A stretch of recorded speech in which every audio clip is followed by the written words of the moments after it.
കേരളത്തിൽ നിന്നും ജർമ്മനിയിലേക്കുള്ള നഴ്സിംഗ് റിക്രൂട്ട്മെന്റിനായുള്ള നോർക്ക ട്രിപ്പിൾ വിൻ കേരള പദ്ധതിയുടെ 7ാം ഘട്ടത്തിലേക്ക് അപേക്ഷ നൽകിയവർക്കായുള്ള ഓൺലൈൻ ഇൻഫോ സെക്ഷൻ ഏപ്രിൽ 28-ന് ഉച്ചയ്ക്ക് 1:30 മുതൽ 3:30 വരെ നടക്കും.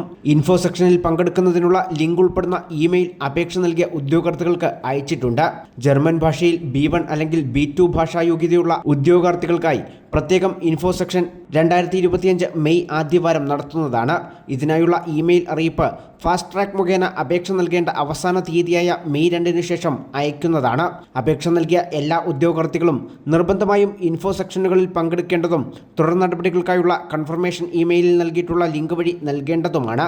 ഇൻഫോ സെക്ഷനിൽ പങ്കെടുത്ത് കൺഫർമേഷൻ ലഭിക്കുന്ന ഉദ്യോഗാർത്ഥികളെ മാത്രമേ അഭിമുഖങ്ങൾക്കും തുടർ നടപടികൾക്കുമായി പരിഗണിക്കുകയുള്ളൂവെന്ന് അധികൃതർ അറിയിച്ചു. നോർക്ക ട്രിപ്പിൾ വിൻ 7ാം ഘട്ടത്തിൽ ജർമ്മനിയിലെ ഹോസ്പിറ്റലുകളിലെ 250 നഴ്സിംഗ് ഒഴിവുകളിലേക്കായിരുന്നു അപേക്ഷ ക്ഷണിച്ചത്. ഇതിനായി അപേക്ഷ നൽകേണ്ട അവസാന തീയതി ഏപ്രിൽ 14 വരെയായിരുന്നു. ഫാസ്റ്റ് ട്രാക്ക് മുഖേന മെയ് 2 വരെ അപേക്ഷ നൽകാൻ അവസരമുണ്ട്. ഷോർട്ട് ലിസ്റ്റ് ചെയ്യപ്പെടുന്നവർക്കായുള്ള അഭിമുഖം 2025 മെയ് 20 മുതൽ 29 വരെ എറണാകുളത്തും തിരുവനന്തപുരത്തുമായി നടക്കും. തിരഞ്ഞെടുക്കപ്പെടുന്നവർക്ക് വിമാന ടിക്കറ്റ് ഉൾപ്പെടെയുള്ള എല്ലാ ചെലവുകളും സൗജന്യമാണ്.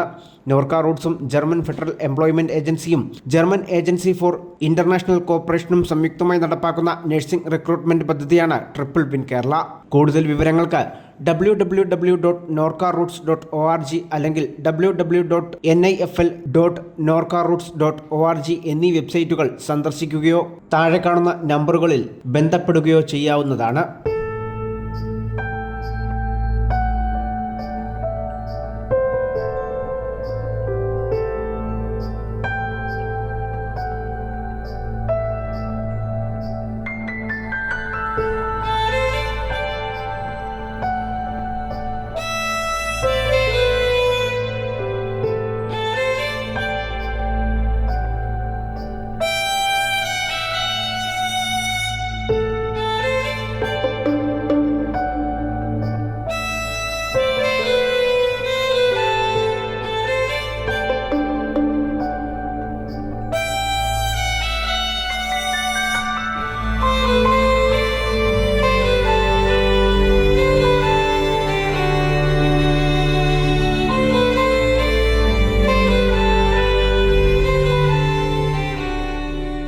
Mount Zion Medical College Hospital, Adur, Pathanamthitta.